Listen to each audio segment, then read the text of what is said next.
So yun po mga kabisnes, isang mapagpalang gabi sa ating lahat mga kabisnes naming minamahal. Etong mga nagdaang araw lang mga kabisnes naming minamahal ay sadyang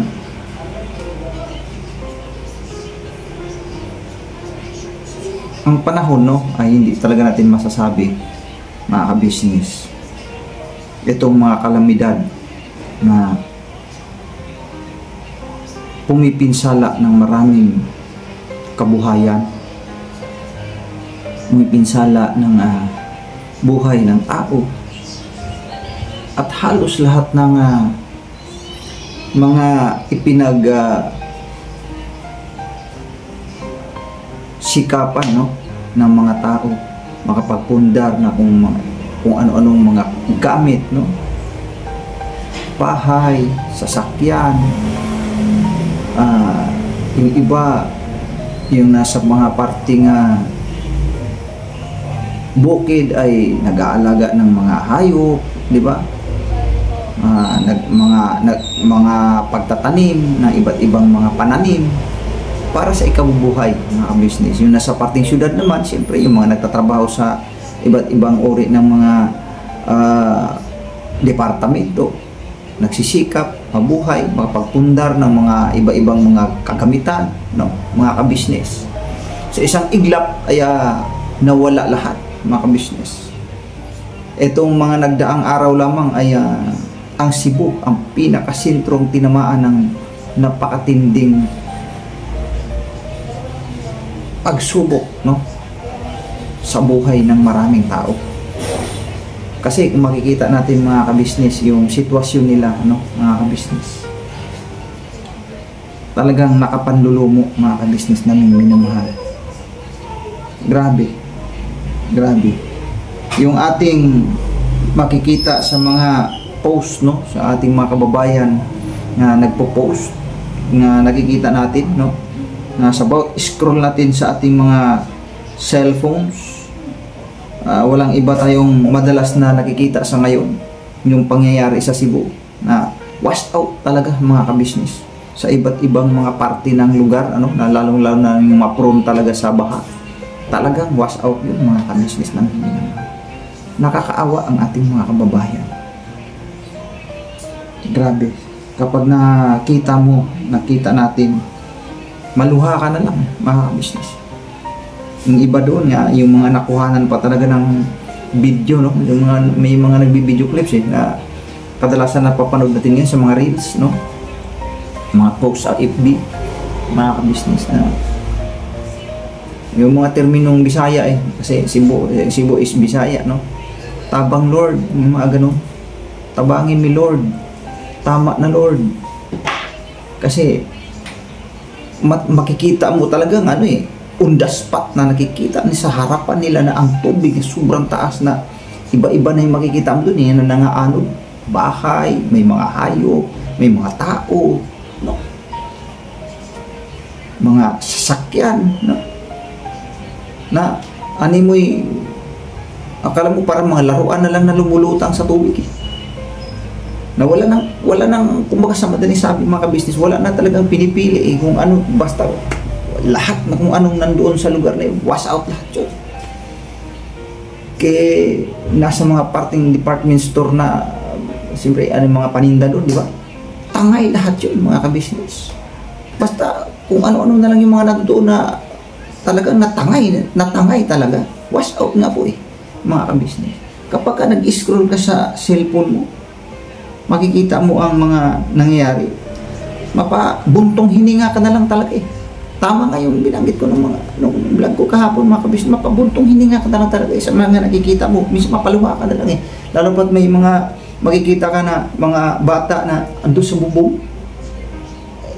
tinala ng tapos iba doon, nanay nanginginig sa sobrang ginaw mga kabisnes. Naawa talaga ako mga kabisnes na minamahal sa mga nangyayari. Kasi parang maisip mo sa sarili mo, paano kaya kung sa atin nangyayari ito? Ano rin kaya ang magiging damdamin natin sa ganitong sitwasyon na nakikita natin ganito sila? na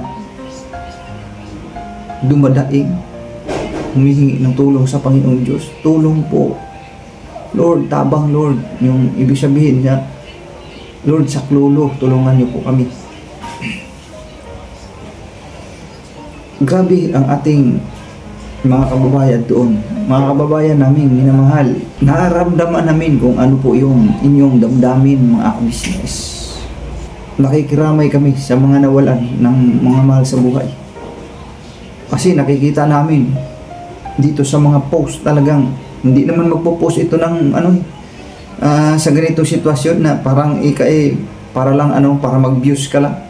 Hindi po talagang ito mga totoo talagang pangyari ito, kasi yung iba doon, mayroon doon pa nga nagsasabi nga na tulungan niyo po kami, na nananawagan sila na mga anak kong 3, mga puro babae, nawala, missing pa daw, hindi nila alam kung saan nila hahanapin.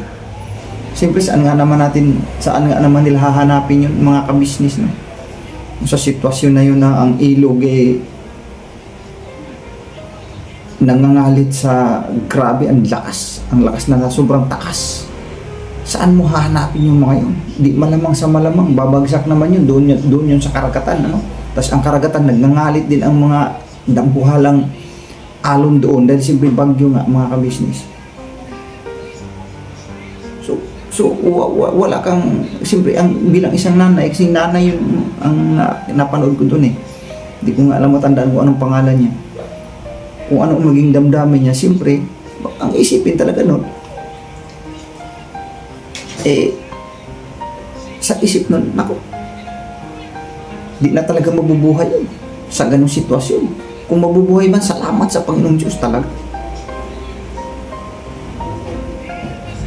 Makikita natin ang mga naaanod, maipit ka lang dun sa mga naglalakihang mga bahay na nasama doon sa natangay ng agos ng baha.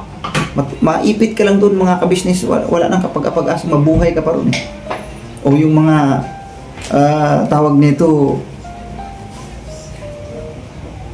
yung mga punong kahoy na nanggagaling sa mga bundok, mga ka-business. Tas ang iba pa doon, yung sa mga parting bukid naman, yung tubig na may makasama, mga bato, buhangin nga. Pag tinamaan ka doon, hindi ka talaga mabubuhay doon, mga ka-business. Naawa ako sa mga kababayan natin. Sa bawat scroll ko sa cellphone dito, mga ka-business, lalo pat ang umpisahan mo na ang pinapanood mo ay yung mga pangyayari dun sa Cebu, no? Magsunod-sunod yan mapapanood mo. Grabe, mga ka-business. May mga bata pa na makikita mo nandun sila sa may kisame, nagtatago. Tapos nandun yung mga nanay, nandun sa bubong, basa sa ulan. Hindi natin alam kung yung sa mga pagkakataon na yun ay nakakain pa ba sila doon, paano sila makapagsaing doon, mga ka-business, na nandun sila sa bubong. So sa madaling sabi, sa buong maghapon o maaring sa buong pang magdamag noon, walang kain-kain yun sila doon, mga ka-business. Kasi yung mga rescue, di man basta-basta makaka-rescue pagka ganun nagngangalit yung ilog. Di maka-rescue yun, mga ka-business. Maka-rescue lang yung pagka oras na medyo humupa-hupa na ng tubig na kaya na rin lusubin ng mga rescuer. Pag sa mga pagkakataon na yung kasagsagan talaga ng pag-umpisa, tas doon sila inabutan, mga ka-business. Grabe yun. Nakapanlulumo, nakakalungkot. Tapos yun, mababalitaan natin, no? Yung mga punto na para sana sa mamamayang Pilipino, pakikinabangan sana ng mga mamamayang Pilipino, halimbawa tulad ng yung mga projects na yan na pang-control kamo sa floods, mga di umano'y pang-control sa floods control projects, yung di ba? Tapos ito ngayon ang nakikita natin sa mga kapwa natin Pilipino, sukdo lang nagdusa sa kahirapan. Sukdo lang, ito na nga ngayon ang nangyayari sa na grabe. Ano yan, ma? Mga ipon ng damit para ibigay sa Cebu. ibigay natin sa Cebu. Marami pa dun. So yun po mga ka-business, no? Sa iyong yes po, sa kabatiran ng mga kababayan natin, mga kababayan ko, ang iyong abang lingkod Kagwang Buknoy Official. Mag-aantabay lang po kami mga ka-business kung ano, siyempre mag-aantabay tayo sa kung ano yung panawagan ng ating gobyerno, no? Sa mga local governments, o kung mayroong magkaroon ng ano ba tawag dito? Lingap para sa Cebu, no? Kung ang ating local governments ay maglunsad na, isa po ako mga ka-business. Isa kami sa magpaabot na kung ano man ang aming pong makakayanan. So ngayon, kanina nag-usap na kami ni Mengay, mga ka-business, na yung mga used na damit namin dito, kung ano yung pwede naming bahagi, may package dito para doon sa ating mga kababayan sa Cebu, mga ka-business. Naawa ako habang pinapanood ko dito sa cellphone. Sabi ko kay Mengay kanina, panoorin mo nga ito. Grabe, wala na silang bahay. Nung matapos mga ka-business yung bagyo, yung baha, nung baga na humpa na, makikita mo yung paligid mga ka-business. Nakakaawa sila. So, nakakaawa talaga. Sabi ko mag-abot tayo kung anong pwede natin iabot sa kanila. Paghintay tayo, tsak naman mayroon talaga ito. May panawagan ito ang gobyerno natin na kung anong pwede natin i-donate. Maski man lang mga damit. Kasi ubos wala talaga. Wash out talaga sila. Nakakaawa. Ang sakit. Kasi yung iba doon, nawawalan pa ng mga mahal sa buhay, mga ka-business. Nasaktan talaga ako. Ang sakit. Panoorin mo dito sa... Siyempre nakikita naman nila yan sa Facebook. Alam mo, napanood nyo naman po eh. Nakakaawa sila. Sobrang nakakaawa sila. Lalo pa't makikita kami bata, hawak-hawak yung bata. Andun sila sikisami nagtatago. Tapos pagka nilingon nila yung ibaba, mga ka-business, ang tubig pataas ng pataas. Nakakaawa talaga. Sobrang. Siyempre, kung sa atin nangyari yun, di ba? Ano maramdaman natin kung tayo nandun sa sitwasyon nilang ganun, mga ka-business namin minamahal? Nakakaawa talaga. Super nakakaawa. Kaya sabi ko kay Mengay, total, dami naman nating damit dyan. Hindi na nga natin nasuot yung iba dyan. Pwede pa ang pakinabangan ng bagaman yan ay luma, gamit na, pero malaking tulong yan sa mga kababayan natin na wala na talagang maisusuot. Kasi ultimo yan, hindi ko alam kung paano ko i-explain, no?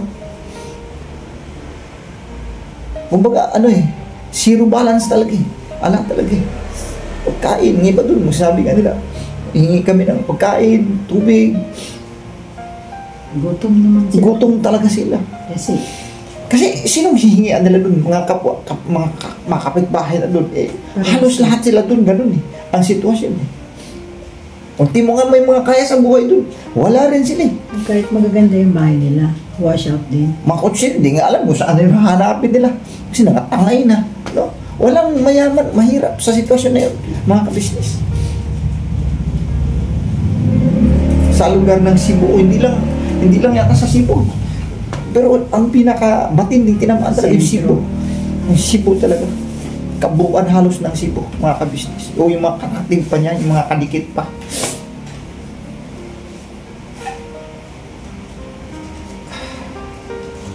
Kung ano yung damdamin nyo dyan, mga kababayan naming mga nasa Cebu. Iramay po kami. Ay, ramay kami sa inyo, sa mga nawala ng mahal sa buhay. Alam namin masakit yun. Pero, laban lang. Yung mga mapapanood natin ito na nagmamakawa sa Panginoon Diyos. Lord, tabang, tulungan mo kami. Tuloy lang ang panalangin natin. Opo, mga ka-business. Malalagpasan din natin to. Tapos, hindi pa makaka-recover, no? Hindi pa makaka-recover basta-basta yan, mga ka-business. Kasi sa sobrang lawak o ang laki ng pinsala, mga ka-business. Tapos ito na naman, mayroon na namang nagbabadya, mga ka-business, na panibagong bagyo na parating. Hindi pa natin alam kung ano ang magiging kung ano mangyayari, no, mga ka-business. Huwag naman sana may awa ang Panginoon Diyos. Sana ilihis na lang hanggat maaari, kasi batay sa mga balita ay magiging super typhoon na naman siya, mga ka-business. Itong weekend na ito, ano ba ngayon? November 6, no, mga ka-business. Itong week na ito o papasok pa sa sunod na mga linggo, hindi pa natin alam kung anong mangyayari. Ang masaklap, mga ka-business, ay dito naman ang pinupuntarya sa may Luzon area, mga ka-business namin ngayon. Kaya alam natin kung ano kung bahain ang probinsya, mas matindi rito sa metro, kasi dito sa metro ay simentado lahat, hindi nagsusubmerge yung tubig kung sakaling umuulan. Kunting ulan lang dito sa metro Manila ay bahagad. Paano kung super typhoon yan? Magdulot yan ng malakas na ulan. So ano ang mangyari na naman dito sa Metro Manila, mga ka-business? Huwag naman po sana. Maawa ang Panginoon Diyos. Sana ilihis na lang. Ilihis na lang. Alang-alang sa ating mga kababayan na nasa Cebu na hindi pa nakarecover. Mga ka-business, kung bakit naisipan kong i-vlog ito, bilang ito pakikidamdamin sa mga kababayan nating nasa lanta ng bagyong Tino. Ramdam namin, mga kababayan ko, mga ka-business namin minamahal, kung ano ang naging damdamin ninyo. Sadyang nakakaawa. So yun po, mga ka-business, kung ano po yung aming makakayanan dito. Wala naman kami, hindi naman ako mayamang tao, mga business. Kung ano lang yung maiabot namin dito. Papaalam na lang namin sa ating sa mga local governments kung mayroon silang ilulunsad na magdodonate. Kung sabi na kung sinong gusto magdonate, magdodonate ako, mga ka-business, na itong mga used clothes, no? Malaking tulong na rin to sa mga ilang kababayan na makakatanggap sa mga used clothes na ito, mga ka-business. Kasi grabe talaga. Naluluha ako habang napapanood ko yung mga nakapost sa Facebook. Nakakaawa. Mga ka-business, pasensya na po. Naging sentimento na nag-ano naman ako. Di ko lang kasi talaga matiis eh. Sabi ko, Mingay, bahala ka na dyan kung anong pwede dyan. Ang dami dito, mga ka-business. Ito nga, mga ka-business, so ipapakita ko sa inyo. Ito na, sinisimula na po ni Mingay yan, mga ka-business. Ayan. Ayan, ang dami niyan, mga ka-business. Ayan. Ayan, mag-ano pa dyan, magpipili pa si Mingay dyan ng mga siyempre, wag naman natin porkit use, basta na lang ibigay mo rin dyan para baga namang kulang na lang na hindi na talaga masuot. Hindi po, mga ka-business, pipiliin din natin yan ang matino pa din, mga ka-business na minamahal. Kung ano yung, basta si Mingay na bahala dyan. Ito pa, may nakuha na rin siya dito. Ito. Tapos meron pa doon sa mga ka-business, marami pang mga inano ni Mingay doon sa terrace. Mayroon din doon sa terrace. May inano din siya doon. Kasi marami naman mga gamit dito. Kung tutusin, hindi na nga nasuot yung iba dyan. Kahit pa paano, mga ka-business, ay sa mga ilang mga kababayan natin na maabutan mo lang dyan sa ganyan, mga ka-business na minamahal. Ayan. May naipon na si Mengay. Pero hindi pa yan, madadagdagan pa yan mga ka-business. Anak ko po, meron pa sila. Opo. Mula doon sa mga maliliit kay si Tinay, marami ding damit dyan. Siyempre, alam natin, mayroon ding mga, siyempre sa mga post makikita natin, may mga bata eh. So, parang masama kung maganda din niya magpili yan sa mga damit ni Ito po, Tinay. sa amin lang po ito ni Kia at saka ni ako. Sa amin ang dalawa po nito. Oh, yan pa yung kay Dudong pa sa akin, yung madami pa, sabi ko sa mga ka-business, baka mga dalawang, May kumuta po ako. baka mga dalawang box, kaya yan, mga dalawang box mga ka-business. May kumuta po ako napili. Para Yes sa po, kanila. mga ka-business namin yun naman. Tapos kay Tinay po, maraming damit yan si Tinay na pinag-iitang tinabi ko lang po. Yun, bali, binigay natin.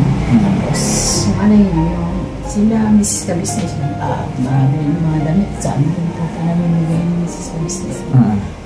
Kaya yan, mag-ipon po tayo. Kaya, kailangan. Opo, mga ka-business namin minamahal. So, mga Pray lang ka-business, po tayo mga ka-business. laban lang po mga ka-business naming minamahal, mga kababayan naming mga kababayan nating mga Bisaya, no? Sa parting Visayas, mga ka-business, mga Cebuano. Opo. Kasi- Sama-sama po tayong lahat mga ka-business sa pagpipray para Pray po lang po sa tayo. kagaganda po ng kanilang kalagayan po kung saan man silang mga lugar basta sa Cebu po. Inabot po namin ang pakikirami sa inyong lahat mga ka-business, mga kapapi, mga ka-Mars. Yes po. Isasama namin po kayo sa panalangin lahat. Yes po. Laban Pilipinas. So hanggang dito na lang po ang aming vlog. Maraming salamat po sa pagsama niyo po sa amin. Makakaasa po kayo. Tutulong po kami sa abot na aming makakaya. Lalo na rin na po. Yun nga po, mag-iipon po ako ng damit at ipapackage ko po. Ilalagay ko po sa karton yan. Yes po, mga ka-business. Salamat po, mga ka-business na may minamahal sa inyo pong walang sawang suporta, mga ka-business. Tuloy lang, mga ka-business. Ang inyo pong panonood, mga ka-business na may minamahal, napakalaking tulong yan sa amin. At lalong-lalo na po sa ganitong sitwasyon, mga ka-business. Malay natin, pagka tumaas pa ang ating revenue, baka hindi lang damit, no? Hindi lang damit. May awa ang Panginoong Diyos, mga ka-business. No? Nang dahil sa inyo yan. Opo, nang dahil sa inyo. Opo. Hindi ako nangangako, pero malay natin, nang dahil sa inyong panonood, na hindi ka nag-skip ng ads, mga ka-business, malay natin, sa sitwasyon ngayon, mga ka-business, na mga kababayan nating Pilipino, na talagang nagdanas ng matinding pagsubok, no, mga ka-business namin minamahal. Salamat po, God bless po sa ating lahat. Huwag Alright? niyo pong kalimutan po, subscribe po. Please subscribe, mga ka-business naming minamahal, ka-business official, ano, ang ating main channel. At syempre, Papa Dins TV, ka-business family, Mrs. Kibi official, the famous Budang official, at syempre ang iyong abang lingkod, mga ka-business naming minamahal, Kagwang Boknoy official, at sa mga kasamahan ko pang mga kagwangs. Ano po? Salamat sa inyo pong suporta. Hanggang dito na lang ang aking madamdaming vlog, mga ka-business namin minamahal. Kasi sa kanila. Kanina, naiyak ako sa kanya. Nag-charge po siya. Bali, siya yung nauna nag-charge. Grabe, iyak niya sa akin. Pinakalma ko lang po siya. Tapos, ngayon naman, kakauwi ko lang din po galing nag-charge. Sabi niya, umpisa na natin. Sabi ko, mamaya, papapahinga lang ako. Ayun, nag-ayos naman ako ng mga damit. Tapos sabi ko, sige, mag-upisa ka na mag-vlog kasi huwag mo ko intindihin at nag-aayos ako ng mga damit. So yun po, maraming salamat po. Thank you po. God bless po sa ating lahat, mga ka-business. Never say goodbye. Tomorrow is another day. Birabanat lang po, mga ka-business. Todo. Todo. Bye-bye po. Salamat po muli. Thank you po.